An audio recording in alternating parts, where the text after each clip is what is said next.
Probable cause has no bearing on an arrest without warrant.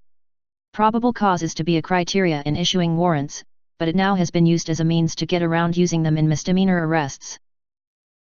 This is now adopted policy, and many modern court decisions reflect this distorted argument. J. Highway traffic laws. Traveling down the road today in an automobile through most any town, a citizen can become subject to hundreds of laws, rules, ordinances, and regulations which a citizen traveling in a wagon in 1900 never experienced. In fact, the bulk of these laws and regulations never could have been applied to the citizen traveling in 1900. Because of the exposure to traffic violations, the general public has been affected by many aspects of law enforcement that they would not otherwise experience. This experience includes arrests, searches, seizures, stopping 10 check for licenses, registrations, or seat belts, drunk driver tests, all kinds of automobile inspections, tickets, arraignments, and court trials. In examining the court cases over the years involving these traffic violations, there is a clear struggle and conflict between the fundamental rights of citizens and an extraordinary system of law enforcement. It is a system which is oppressive and despotic in nature, and which can summarize and arbitrarily deprive a citizen of his liberty. 3 IAM Law Republic, Annotation, 586, 5 America Jury S2D, Arrest, 2, p.697. 4 North v. People, 139 ill 81, 28 NE 966, 972, 1891, see also Burroughs v. Eastman, 101 Michigan 419, 59 NW 817. 5 An example of this inaccurate argument of law was stated by the Supreme Court of Minnesota, which said, the test then, for the lawfulness of plaintiff's arrest is whether it was made with probable cause. Lundin v. Renteria, 224 N.W.ZD 132, 136, 1974. This distorted and inept argument L, as applied to misdemeanor arrests, has been pulled out of the air. There is no foundation for this to be FUFJD anywhere in law. But much tend the Connellryists, SEC, IG. 62. How did such a system get a footing in America? This extraordinary control over the liberty of the citizen was established by having people sign up for a driver's license. As with any license, those who accept one agree to be bound by the terms and rules under the license. They consent to its rules. As an example, when a person consents to a search of his premises, that consent acts as a waiver of the right to assert that the search was unlawful, or that a search warrant was needed. And any evidence found in such a search can be used against that person. 6. In a similar manner, when citizens have accepted a driver's license to do what they already have a fundamental right to travel down the roads, they have in effect consented to a law enforcement system that is contrary to that known at common law or under our Bill of Rights. They have consented to the rules and regulations of this system and cannot argue the common law or the Bill of Rights, for they are not controlling when doing things under the license. One of the rules under the driver's license is that a licensee can be stopped at any time by a police officer and be required to display his license to him, as it is stated in a Minnesota statute. Every licensee shall have his license in his immediate possession at all times when operating a mole or vehicle, and shall display the same upon demand by an officer authorized by law to enforce the laws relating to the operation of motor vehicles on public streets and highways. 1. Note who is required under this statute to submit to a stop and check by police officers and display their license. It is every citizen traveling in his automobile. But every licensee, that is, those who have accepted a driver's license. The State v. Fish case also said that police officials may set up highway roadblocks for the purpose of requiring motorists to display their driver's license, and that such a practice does constitute an unlawful arrest. It was firmly held at common law, as stated by Blackstone, that one would be guilty of false imprisonment by the act of forcibly detaining in the public streets. It even has been recognized in modern courts that officers stopping persons on the road is an arrest. When the officers interrupted the two men and restricted their liberty of movement, the arrest, for purposes of this case, was compulsory. 9. However, arrests or detentions are regarded as being reasonable, and don't need to fall within the common law exceptions. Why? Because the people stopped had driver's licenses. Since the vast majority of the people have voluntarily accepted the driver's license without objection, the courts have taken this as universal compliance with the licensing laws. Thus, where one does not have a license, it is regarded as public policy that they have no authority to drive the car upon the roads, despite the fact that they always had an inherent right to do so. Thus the courts. 6. City of St. Paul v. Stova / 225 Min. 309,30 N.W.2d 638, 641, 1948. 7 Min. Stat cited in Stati. Fish, 280 Min. 163, 167, 1968. 8.3 Blackstone, Commentaries on the Laws of England. 127, citing Calst's Institutes, 21 N5t. 9 Stat. v. Fish, 280 Min.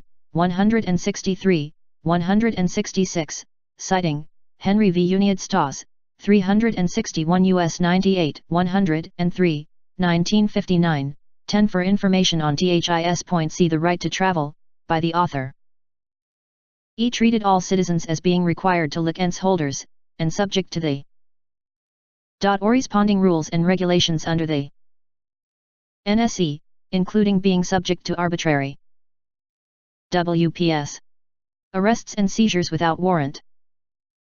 In a case in New Jersey, where two people traveling in an automobile through Jersey City, they were stopped and arrested by police officers because they did not have a driver's license. The two were taken to the station news where they were held for investigation. The court held this oppressive procedure to be valid. It even cited the common law rule on arrest, asserting that other than to apprehend a felon or prevent a breach of peace, the law did not allow an officer to exercise the function of determining whether there was a sufficient cause for an arrest. While this law on arrest had long been recognized in the state, the court accepted by stating, but the authority to arrest, in the circumstances here presented, is derived from Chapter 208 of the Laws of 1921, as amended by Chapter 171 of the Laws of 1931. This act requires the registration of all automobiles driven in this state, whether owned by residents or non-residents, and the licensing of operators of such vehicles. It directs that this license and the registration certificate shall be in the possession of the driver or operator at all times. A further requirement is that the driver shall, when so requested by a police officer, exhibit his operator's license. Section 31, 1, of Act 1921, vests in any constable or police officer authority to arrest, without warrant, any person violating any of the provisions of the Act, and bring the defendant before any magistrate. 11. Even though the common law on arrests was frequently upheld by the High Court of this it PJNTV Okiski, 112 NJL 429, 170 A 825, 827, 1934. 12 Robertson vs. O. 198 S.W.2d 633, 635-36, Tennessee, 1947. 63. State in the past, when the driver's license law was enacted, the people were tricked into becoming subject to a new system of law enforcement. One that could arbitrarily stop and arrest citizens without warrant who had committed no felony or breach of peace. It is to be noted that there was no due process of law argument which would have nullified the driver's licensing statute that allows arrest contrary to the common law. In like manner, there was no argument that the officers failed to take the two persons to a magistrate after the arrest, which even the statute required. Failing to raise the proper argument is always a fatal mistake. In a case in Tennessee, which involved a misdemeanor, a man was arrested while he was traveling in the state. The Slate Supreme Court laid down several good principles of law, and related them to the American Revolution. It stated that the stopping of a car by an officer for the inspection of a driver's license, or for any purpose where it is accomplished by the authority of the officers, is in fact an arrest, even though it be a momentary one in some cases. This is a true point of law and anyone can see that such a stop is an arrest. But such an arrest is consented to by way of the driver's license, as the court further staled.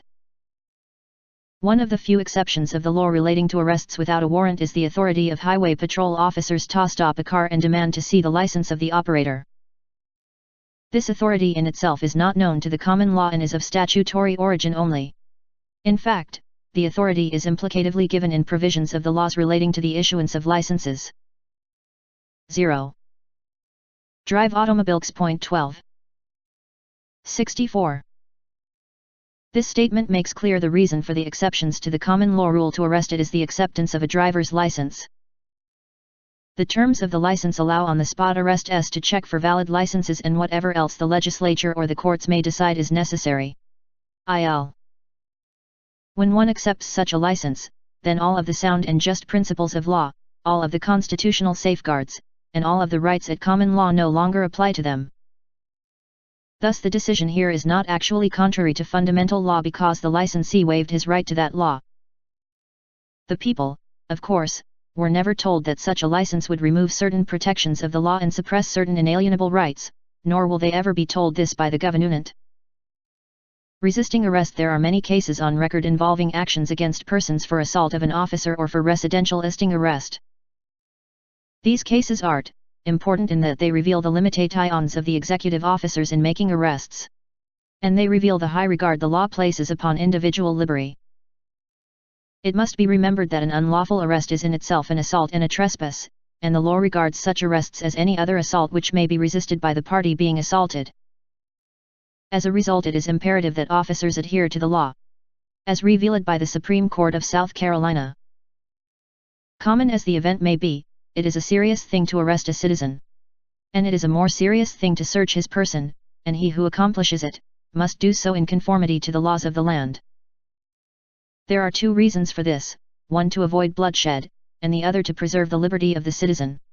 Obedience to law is the bond of society, and the officers set to enforce the law are not exempt from its mandates. Where officers do not conform to the law of the land, they have no authority and the right to resist them exists. A public officer, as with a citizen, who unlawfully threatens life or liberty, is susceptible to be injured or killed.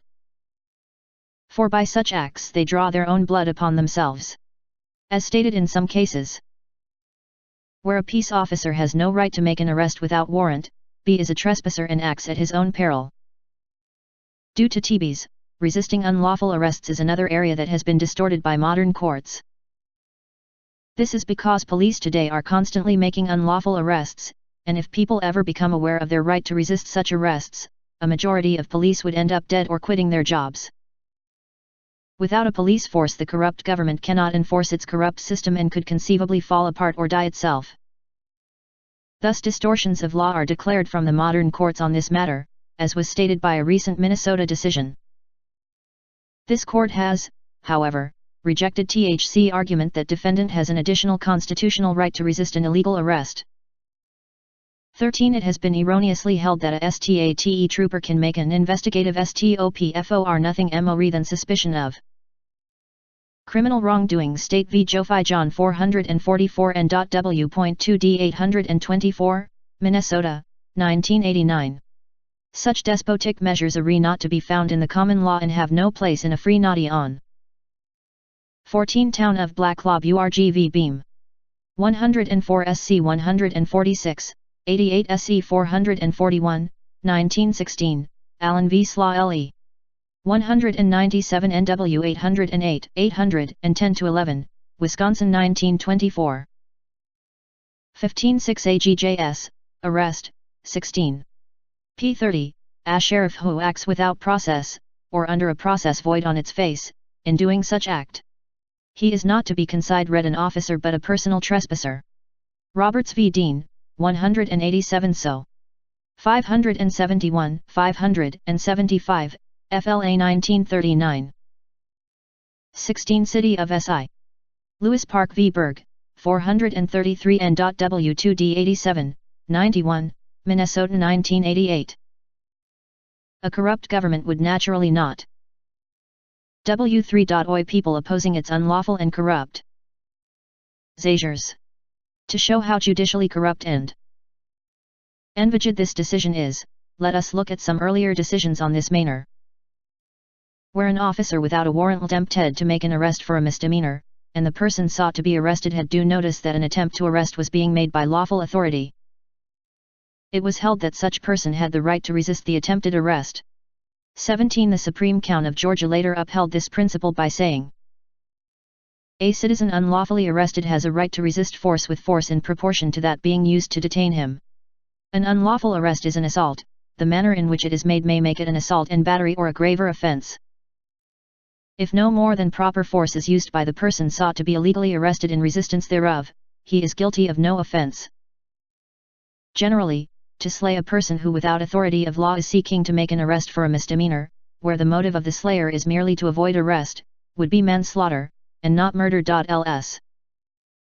In a case where there was transfer of an automobile, the new owner had called a police officer who, without warrant, arrested a woman in Volved because she refused to comply with his request to transfer the automobile, keys, and certificate.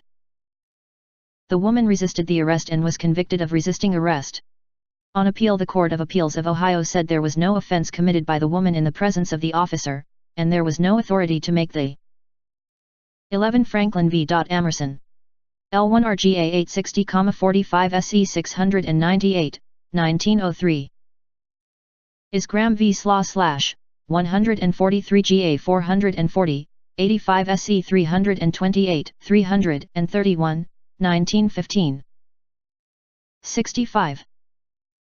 Arrest, and the woman was entitled to refuse to comply and to resist the officer. The court held. What of the resistance to the arrest? The allies are in agreement that since the right of personal property is one of the fundamental rights guaranteed by the Constitution, any unlawful interference with it may be resisted, and every person has a right to resist an unlawful arrest. And in preventing such illegal restraint of his liberty, he may use such force as may be necessary. 19. The law that allows one to resist an unlawful arrest is the same law that allows them to repel an attack or an assault upon them. It is the law of self-defense and self-preservation. 1 has an inalienable right to protect his life, liberty, or property from unlawful attack or harm. This law allows another person to come to the aid of one being unlawfully arrested, just as it does where one is being assaulted, molested, raped or kidnapped. Thus it is not an offense to liberate one from the unlawful custody of an officer, even though he may have submitted to such custody without resistance. 2. In a case in Maine, a man had resisted an officer trying to arrest him, and both parties claimed that the other was the unprovoked aggressor and struck the first blow. The Supreme Judicial Court of Maine held. An illegal arrest is an assault and battery. The person so attempted to be restrained of his liberty has the same right, and only the same right, to use force in defending himself as he would have in repelling any other assault and battery. 21. 19 City of Columbus v. Holmes, 152 N.E.2D 301, 306, Ohio App.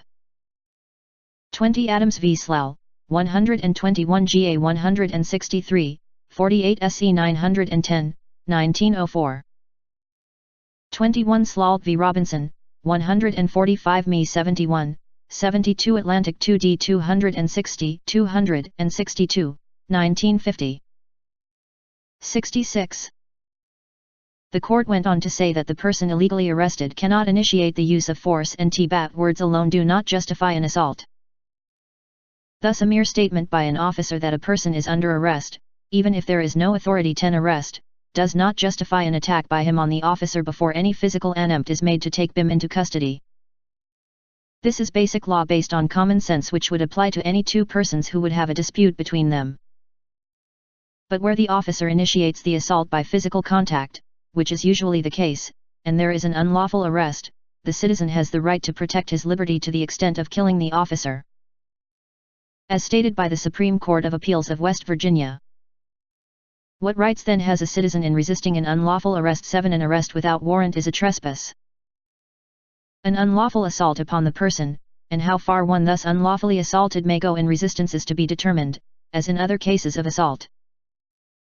Life and liberty are regarded as standing substantially on one foundation, life being useless without liberty. And the authorities are uniform that where one is about to be unlawfully deprived of his liberty he may resist the aggressions of the offender, whether of a private citizen or a public officer, to the extent of taken the life of the assailant, if that be necessary to preserve his own life, or prevent infliction upon him of some great bodily harm. 22.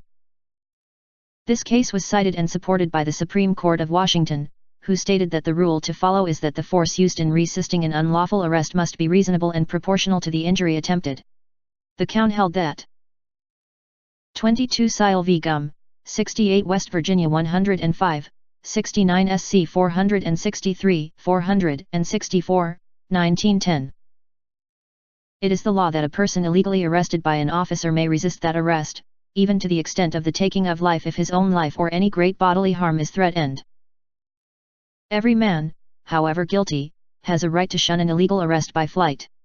The exercise of this right should not, and would not, subject him to be arrested as a fugitive. J. Where an arrest is unlawful, the officer becomes a wrongdoer, and the basic concept of resisting him cannot be denied, as said by the Supreme Court North Carolina. The offense of resisting arrest, both at common law and under the statute, presupposes a lawful arrest. It is axiomatic that every person has the right to resist an unlawful arrest. In such case the person attempting the arrest stands in the position of a wrongdoer and may be resisted by the USC of force, as in self-defense. Thus in a case involving a charge of resisting arrest in which there was a struggle and fight, and it was found that the officer had 0 authority to make the arrest, it was the officer who was regarded as the aggressor, not the person resisting, as the Supreme Court of Mississippi said.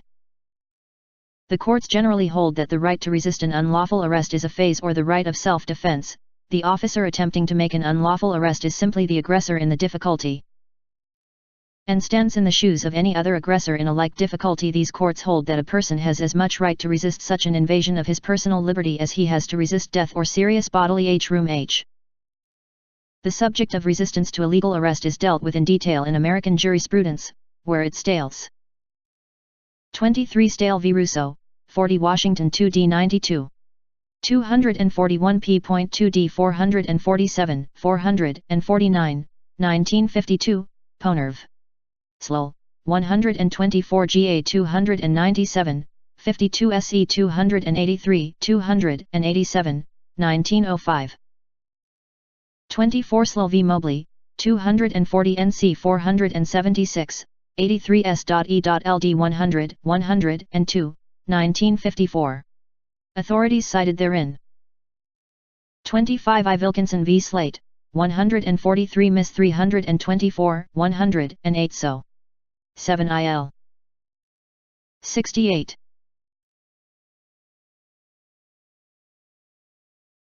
Plummer told the marshal to keep back from him and walked away from him. The dialogue was repeated. The marshal dodged behind trees and crept up 10 Plummer and struck him on the head with his billy club, and again on the back and arm, which knocked the revolver out of Plummer's hand, and thereupon the marshal fired on Plummer, missing him. Immediately thereafter Plummer fired at the marshal, missing him. Several more shots were fired between them when Plummer fired the fatal shot that killed the marshal. Plummer was charged with 6 different counts of murdering the marshal. A trial resulted in a verdict finding him guilty of voluntary manslaughter. The Supreme Court of Indiana said the verdict was contrary to the evidence, and that Plummer was justified in his actions, holding that the law does not allow a peace officer to use more force than is necessary to effect an arrest. And if he does use such unnecessary force, he thereby becomes a trespasser from the beginning, and may be lawfully resisted. If the officer is resisted before he has used needless force and viol. NC, he may press forward and overcome such resistance, even to the taking of the life of the person arrested, if absolutely necessary. But here the evidence wholly fails to show any necessity for the marshal's act in striking Plummer on the head with his club. He was therefore a trespasser in doing so, and was guilty of an aggravated assault and batter on Plummer. He did not stop at that, but he shot at Plummer with his revolver immediately after he struck him on the head, and before Plummer had fired at him. This gave Plummer a clear right to defend himself, even to the taking of the life of his assailant. 11. 31 Plumtrv. Thes/Ale, 135 IND 34 NE 968, 1893. 32 Jun Bod Elk. United Statute 177 U.S. 529, 534-35, 1899. In understanding this law on resisting arrest, it is clear to see why a corrupt government, such as prevails today, would not want this fact of law to be readily known or accepted. As a government becomes more despotic, militant, and totalitarian, so does the armed police forces of that government. Liberal and unlawful arrests are now the norm rather than the exception. If people upheld their rights in this matter, it would upset such a corrupt system. The United States Supreme Court, and every other court in the past deciding upon the matter, has recognized that at common law, a person had the right to resist TB illegal attempt 10 arrest him. 2. But the corrupt, modern-day COUTIS, such as the Minnesota Supreme Court, Bass attempted to deny that right, a right which all acknowledge that any animal has in defense of itself. In a corrupt government as we see today, the police forces are taught and trained by the corrupt system, conveying to them false concepts of what is lawful. They are told not to trust any citizen, only another officer. As a result, many patriots have ended up assaulted or killed by this armed force of the corrupt government. The citizen in a confrontation with this hostile and oppressive police force now has a justifiable right to resist it out of fear of their lives. It has been held that a person can resist any arrest where bass reasonable grounds to believe that the officer is not acting in good faith, and that by submitting to arrest and being disarmed he will, by reason of this fact, be in danger of great bodily harm or of losing his life. 3. 33 Caperton v. Commonwealth, 189 Kentucky 652, 655, 225 SW 481, 483, 1920. Handcuffing. The people's lack of understanding of the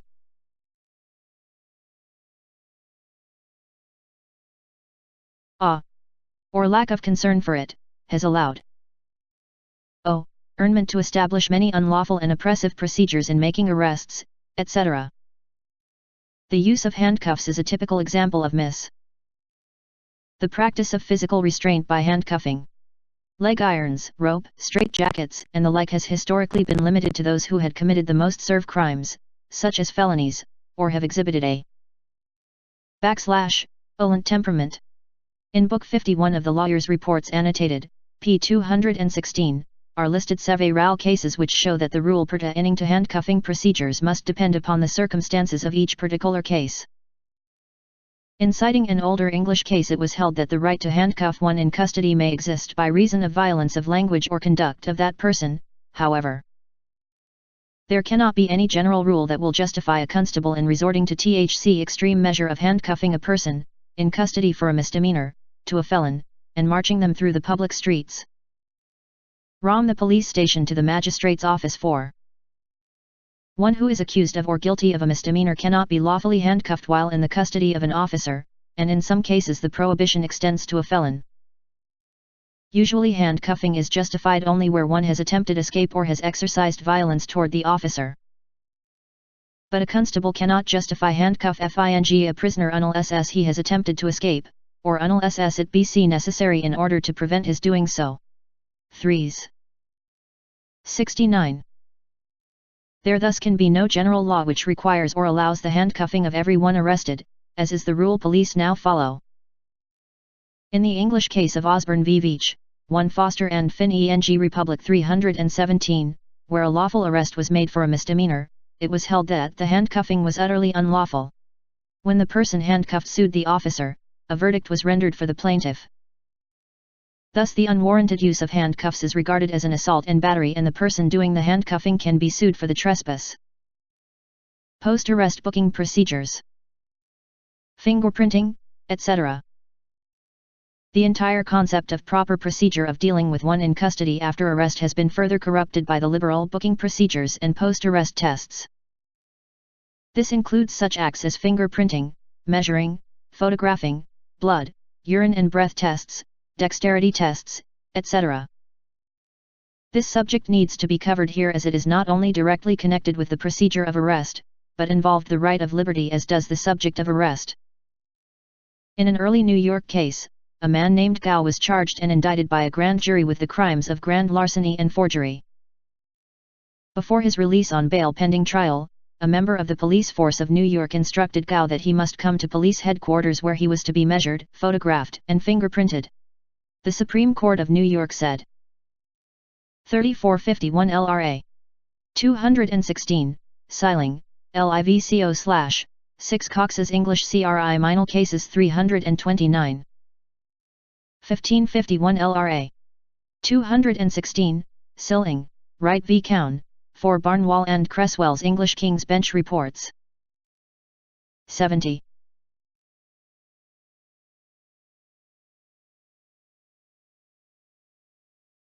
Was the act of the officers of the police department in compelling the petitioner to submit to having his photograph taken and the SE measurements and imprints fingerprints made a lawful or an unlawful act? To subject a citizen, never before accused, to such indignities, is certainly unnecessary in order to detect and arrest him, for he must have been detected and arrested before he can be so dealt with. 2. Is unnecessary to prevent crime, for the acts for which indictment has been found, if criminal, have already been committed. The exercise of any such ultram police power as is here contended for is contrary to the spirit of Anglo-Saxon liberty. The acts of the police department bear criticized were not only a gross outrage, not only perfectly lawless, but they were criminal in character. Every person concerned therein is not only liable to a civil action for damages, but to criminal prosecution for 3 Salt.J6. The court also made it known that it was the duty of every member of the police force under penalty of a fine or dismissal from the force, immediately upon arrest, to convey the offender not to police headquarters to be photographed and measured, but before the nearest sitting magistrate that he may be dealt with according to law, p. This was not only required by the city charter, but by fundamental law. The Galt case was upheld several years later by the Supreme Court, in a case where it was acknowledged that the taking of the plaintiff's picture before conviction was an illegal act.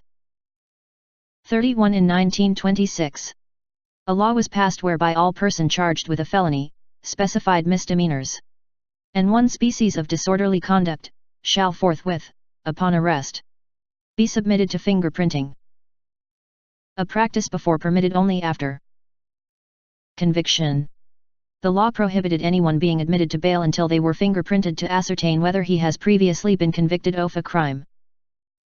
A New York court stated that the new law involved a serious invasion upon the liberty of our people, and gave several reasons why such a law was constitutional. Article 1. Section 5, of the Constitution of the State of New York, provides, excessive bail shall not be required. The prohibition against excessive bail necessarily includes the denial of all bail. A defendant is arraigned, in fact innocent, and refuses to submit to fingerprinting. A recoilment from it is not unnatural. It cannot be said that the refusal is unreasonable or unjustified. Yet he is denied bail. The requirement for fingerprinting is oppressive and unreasonable. It contravenes Article I, Section 5, of the Constitution of the State of New York, and in my judgment is unconstitutional. There are other grounds upon which the unconstitutionality of the law must be declared.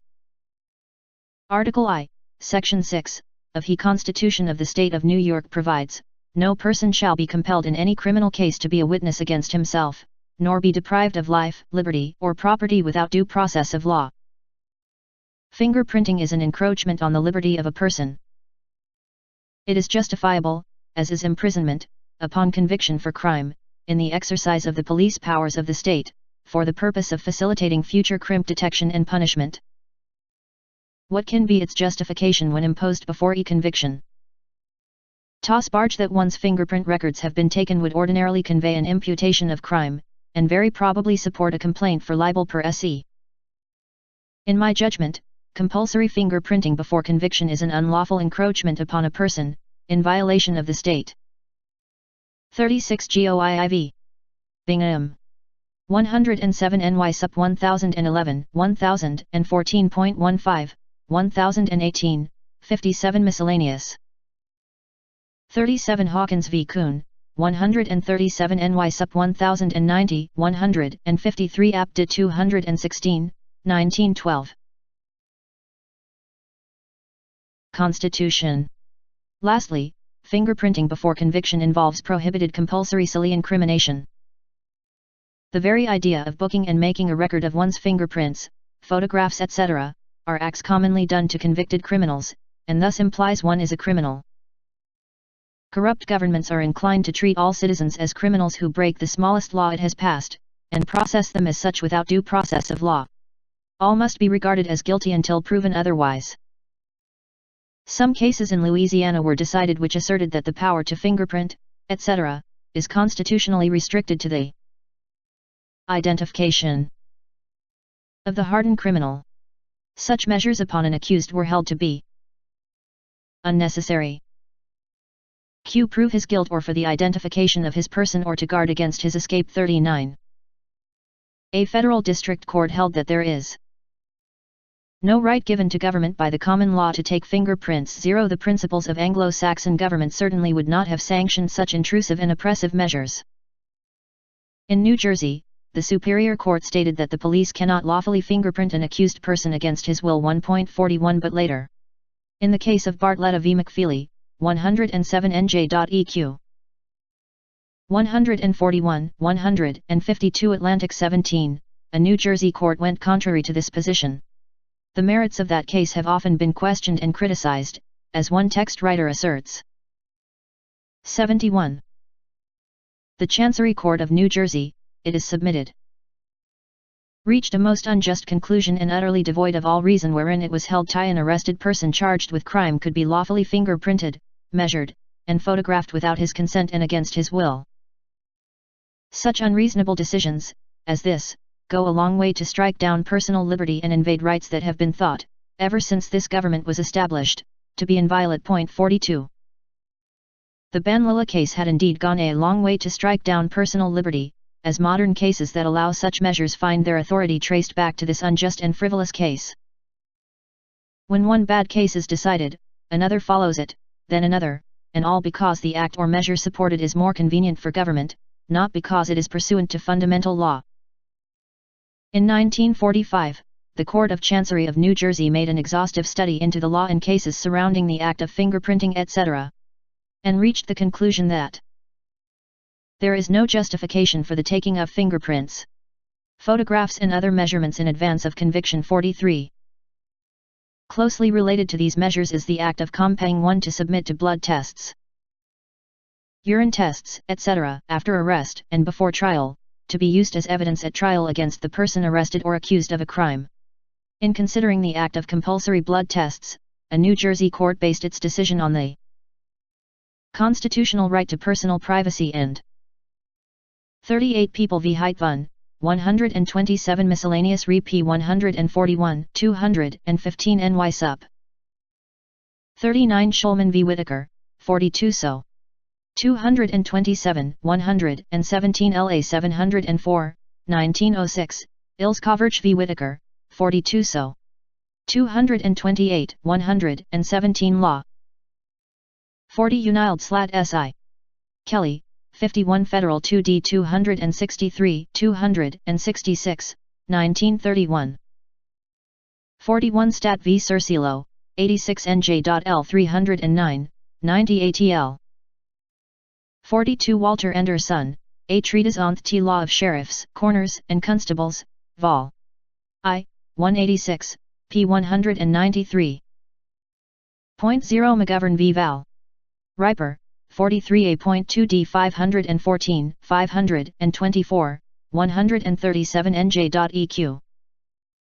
72. Security. The right of privacy, being derived from narrative law, prevents such compulsory acts, as the court said. To subject a person against his will to a bloodlust is an assault and battle cry, and clearly an invasion of his personal private. 44. This is another area which has been corrupted in order to satisfy the convenience of government at the sacrifice of the inherent or constitutional rights of the individual. The modern trend of the corrupt courts are to limit the protection of self-incrimination to evidence obtained by oral utterances, and not any physical evidence. There are, however, other good cases which have held that a compulsory physical examination of a person accused of a crime is inadmissible, as it is a denial of the right against self-incrimination. 45. We thus can conclude that there are at least 5 reasons why the acts of compulsory fingerprinting, blood tests, etc., are unlawful. 1. They are an evasion of the right of privacy. 2. Compels evidence to be used as self-incriminating evidence. 3. Is an assault and/or battery. 4. Violates due process of taking one arrested first to a magistrate. 5. Prohibits bail and infringes on one's liberty. Limitations upon arrests. The common law drew certain limitations upon how and when an arrest can be made, and thus all arrests are to be grounded on such standards. But the ignorant and corrupt in government have always been bent towards broadening the causes and reasons for making arrests. One limitation often transcended is the sufficient cause required for a felony arrest or breach of peace. No one, whether private person or officer, has any right to make an arrest without warrant in the absence of actual belief, based on actual fact s creatine g probable cause of guilt. Suspicion without cause can never be an excuse for such action. The two must both exist, and be reasonably well founded. 46. The word suspicion is found more frequently in statutes and codes to authorize arrests that the common law prohibited. In a case where a man was arrested for belief he possessed stolen goods, a felony charge, the arrest was held to have been unlawful. However, the police sought to justify the arrest upon the fact that, although there may have been no reasonable cause to believe that the man was guilty of a felony, yet he was in fact guilty of the misdemeanor of carrying a concealed weapon. The Y claimed that, although the weapon was concealed, the offense was committed in their presence, and it was suspected that he did have a concealed pistol, which was found after the arrest. The Supreme Court of New York held that their arguments were groundless. An officer cannot arrest a man for one cause, and when that cause is exploded, defeated justify for a not her. Such a doctrine would be an incentive to loosest practices on the part of police FCE, and a dangerous extension of their sufficiently great powers. They cannot be firmly told that there is no such lawful thing as an arrest without an apparent or disclosed cause, to be justified thereafter by whatever may turn up. You cannot arrest a man merely because, if all were known, he would be arrestable. You must arrest him for some. 44 Bednarik v. Bednarik, 16a.2d so, 90, 18n.j. Miscellaneous. 45 State v. Height, 117 Iowa 650, 91 NW 935, 1902, People v. Corder, 244 Michigan 274, 221 NW 309, Bednarik v. Bednarik, Supra, citing cases, Boyd v. United Slates, 116 U.S. 616, 1885, Stolt v. Newcomb, 220 MO 54, 119 SW 405, 1909. 46 People v. Burrell, 51 Michigan 199, 202, 16 NW 378, 1883. Specified cause, and you must justify for that cause. 41. The court cited an early case in which there was an arrest under a warrant, but it was unlawfully executed in the nighttime. It was held that there was a false imprisonment the moment the officers took the plaintiff into custody under TB warrant. When the officers demanded admittance to the plaintiff's spouse, B fired off a revolver. They defended their action upon the ground that, as the revolver was then used in their presence, under circumstances which constituted a crime, they // justified in arresting the plaintiff. But Lbeck Court Justice Haight writing held that they were bound by the arrest under the warrant, and could not offer another cause, sufficient to warranty the plaintiff's apprehension, in justification of their action. This leads us to another point on arrests, and that is whatever reason or justification an arrest is based upon. It must not occur at a time when an arrest is not allowed. The common law set limitations on when an arrest could be made. Arrests were allowed at 9 am, and warrants were of no effect at that time. An arrest for felony, treason, or breach of peace could, however, be made at any time of the day. The general rule of law is that an arrest made on Sunday or other holiday, or at night, except in cases of pressing necessity, is regarded as oppressive and without justification. The reason underlying this principle of law is due to the difficulty in making bail at such times. So an arrest made on Sunday, LC Gal holiday, or at night, upon either civil process or a criminal warrant for a misdemeanor which said warrant does not involve a breach of peace still in progress law, subjects the officer to liability as for false imprisonment 49. 73. In American Law Repons, annotated, Vol. 9, p. 1352, it states that arrests should not be made at night or on Sunday, citing Bryan v. Comstock, 220 SW 475, et al. As this is a common law concept, it is also due process, and cannot be abrogated by statute. It has been said that the constitutional protection regarding arrests and searches is to be applied to all alike, the completely innocent and the completely guilty. If an arrest and search can be made without warrant because of known guilt alone of any misdemeanor, then the one barrier designed to protect persons from unlawful invasions of their persons and property would be destroyed. 50. An arrest can be justified by the concept that the end justifies the means.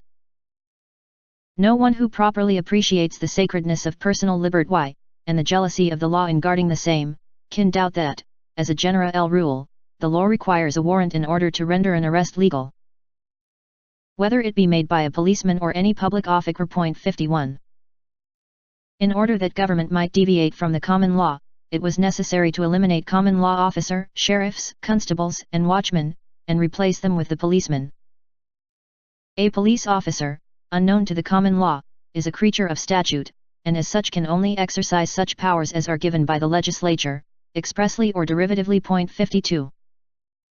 47 SN add / Bonoy / 63 NY sub 553, 555, 97 NY Sile Republic, 1900.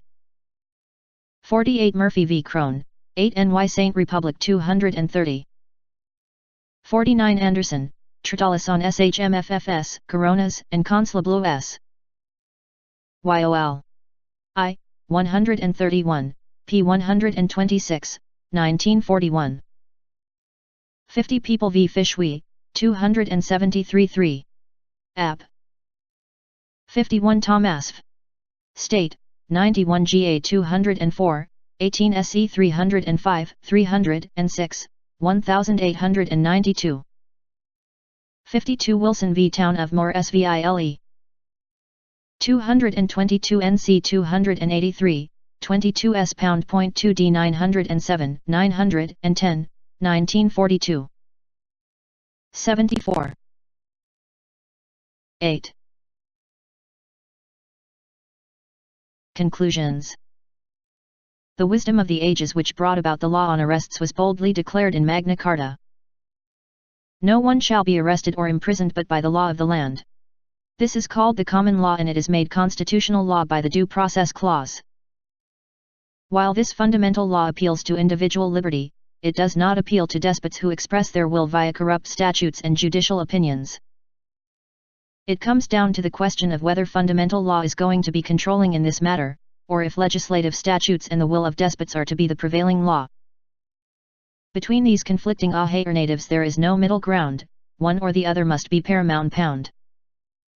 In considering the matter of arrests in Anderson's treatise on the law/sheriffs, is this noteworthy comment: heed should ever be paid to the voice of common law as il has echoed down through the ages, loudly proclaiming in the interests of the rights of the citizen, that it must not be forgotten that there can be no arrests without due process of law.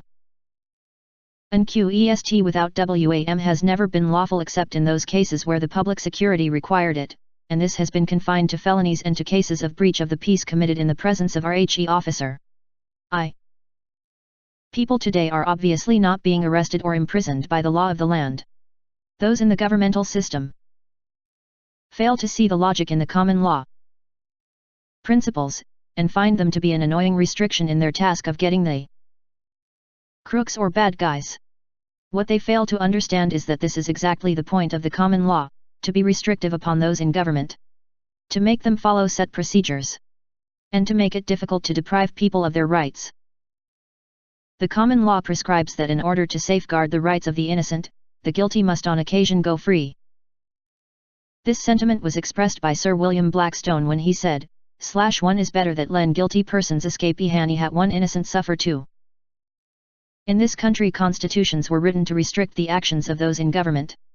But it is daily being violated by judges, legislators, and police on the topic of arrests, which makes them lawbreakers, as Justice Campbell said in the famed Sarah Way case. Official illegality is quite as reprehensible as private violations of law. The law of the land must be accepted by everyone as the only rule which can be allowed to govern the liberties of citizens, whatever may be their ill desert. Point 3.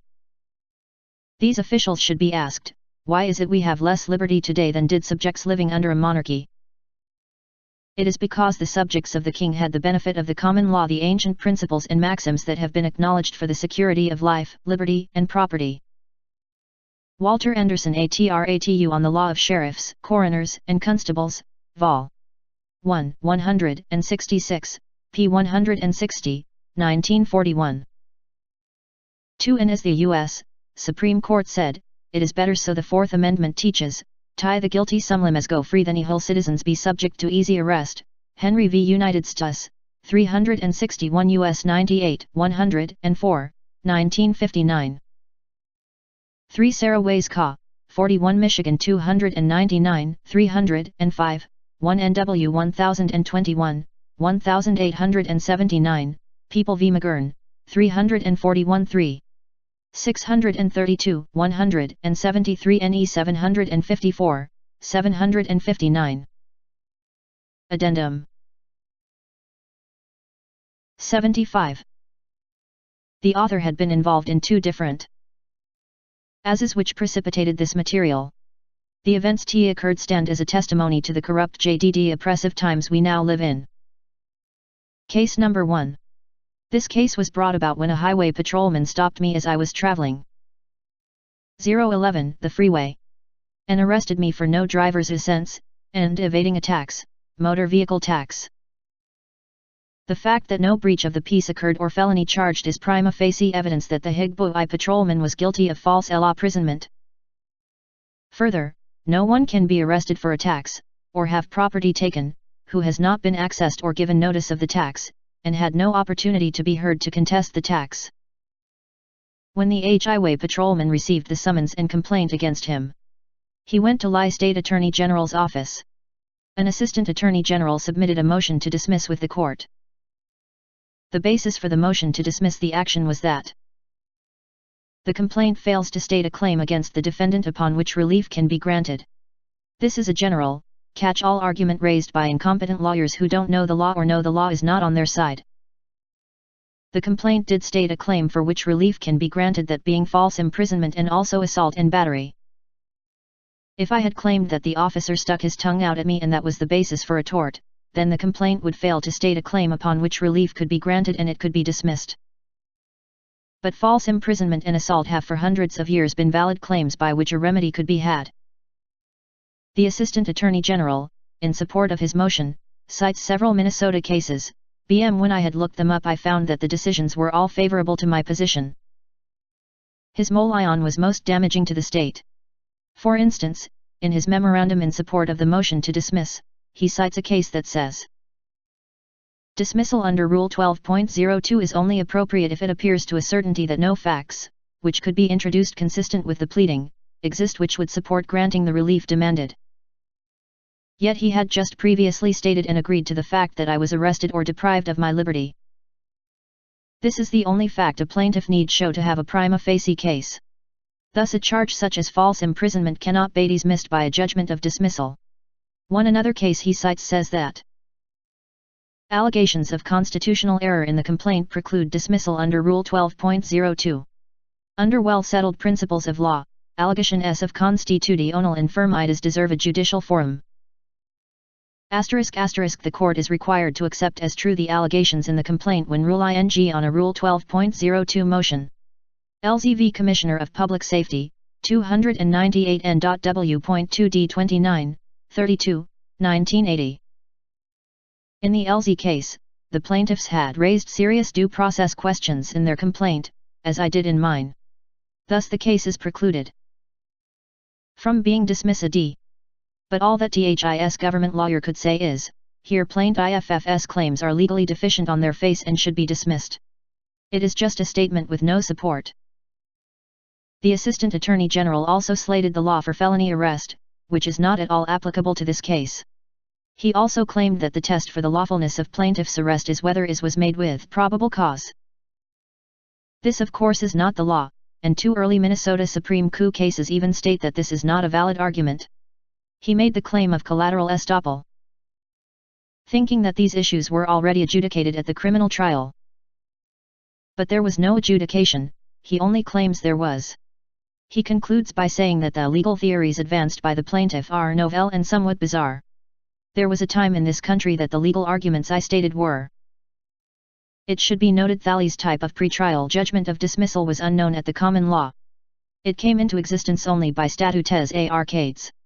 16 Dunnell, Minnesota Dig. 41, citing, Boom v. S.I. Paul Foundry, 22 NW 538. 76. Elementary. This proves how incompetent government lawyers have become. Third judge was even more incompetent, a black woman. All she did was merely repeal the contents of the Attorney General's memorandum. The erroneous nature of the decision was compounded by bringing up issues and arguments that neither party had raised. At the end she said, even if there was false imprisonment and assault and battery during the booking, fingerprinting, and arrest of plaintiff, this seems to be a classic case of that type of exercise of discretion giving rise to official immunity. Do you believe this absurd statement? She is saying that a police officer can unlawfully arrest you, commit assault and battery upon you, and they are immune from suit. In other words, they can do whatever they want and you have no remedy. This case was appealed to the state Supreme Court. I was informed by the clerk that I could not directly appeal to the Supreme Court. When I asked where this was stated, they looked in vain and could find nothing. The appeal was accepted by the court, number CO 93-2086. However, a week later, October 25, 1993, the court issued an order stating that the case is dismissed. The court thus did what it said only a few years earlier could not be done. Also, a dismissal of an appeal is unheard of, as it was not a petition or a writ. This was the first time I have known this to happen. Case number 2. On July 5, a deputy sheriff and a city policeman knocked on my door and said they had a warrant for my arrest. When I asked, what for, they said it was for evading a tax. I told them that I had already been in court on that mailer. When they called to confirm the warrant they said it was still valid, the warrant was actually for an unpaid fine. One then asked to see the warrant. They said they didn't have the warrant as it was issued in another county. I told them that due process of law requires the warrant to be in their possession and to display it so I could see if it was valid. They said that such a measure would be ridiculous as it would seriously restrict police procedure in such matters. They said that they had 40 years of experience between them, 20 years each, in making such arrests and knew what they were doing. They thus arrested me and took me to the county jail. When I filed the suit against them, the deputy sheriff ran to the county attorney. But the city policeman had to go to a private attorney. The usual motion to dismiss was filed by each attorney, for failure to state a claim. When I went to court for the motion hearing I was assigned to a judge whom I knew was fairly good and honest. But after sitting in the courtroom for about an hour my name was not called. Unknown to me at the time the county attorney, who had the disposition of a weasel, had my file removed from the stack on the judge's desk and reassigned the case to another judge. After a while a clerk came into the courtroom and said my case had been moved to another courtroom. I went to that room and sat there for about 12 minutes. Then the two attorneys came out of the judge's chambers followed by the judge. They had been plotting and conspiring against me and convincing the judge to dismiss my case. This was because they came to realize that the law was not on their side, and even the statutes prohibited the officers from doing what they did. The system would be in jeopardy if this case went to trial. Thus this corrupt, spineless and biased judge, Harvey A. Holton, ignored the law and his duty and dismissed the case. But the attorneys and the policemen were still afraid of what might happen in an appeal since the officers were guilty as sin. They thus agreed to waive attorneys' fees and court costs if I dropped the suit. Knowing the past experience with the corrupt appeals court I agreed to do so. The policeman had to pay over $200 in attorney fees. Those who work for a corrupt government do all sorts of unlawful acts to protect the system which feeds them. They must resort to lies, cover-ups or distortions of the law. But there is one thing that they can never do, and that is give a just and lawful reason for their actions. It is said that life and liberty stand essentially upon the same ground, life being useless without liberty. Thus the law allows people to protect liberty as they would their life. Any person who wants to protect and preserve liberty, and to check the arbitrary acts of government, will find this material critically important towards such ends. When one is unlawfully deprived of his liberty, he has suffered a false imprisonment, whether it be by arrest, imprisonment, or improper procedure. Throughout history, the most common violation committed by governments against the rights of citizens is that of arbitrary and summary arrests. Such measures have long been the earmarks of a corrupt and despotic government. To safeguard liberty, the common law has for over 1,000 years established certain rules and procedures that must be followed before one can be deprived of their liberty by way of arrest or imprisonment. These rules and procedures are part of due process of law, and any officer or person that does not follow them can be sued for false imprisonment. This material details the limitations and requirements of government officers in making arrests, issuing warrants, imprisoning persons, and in enforcing the different types of laws, misdemeanors, breaches of the peace, and felonies. The fundamental law on these matters will strike at the base of the corrupt police state system that is so prevalent today. It is often said that the liberty of a citizen is too sacred to be interfered with without established sanctions by which the law guards it. Individual liberty is being violated hundreds of times every day because the people have forgotten the law which protects that liberty. This book explains that law which was once regarded as elementary. ISBN 1-929205-08-2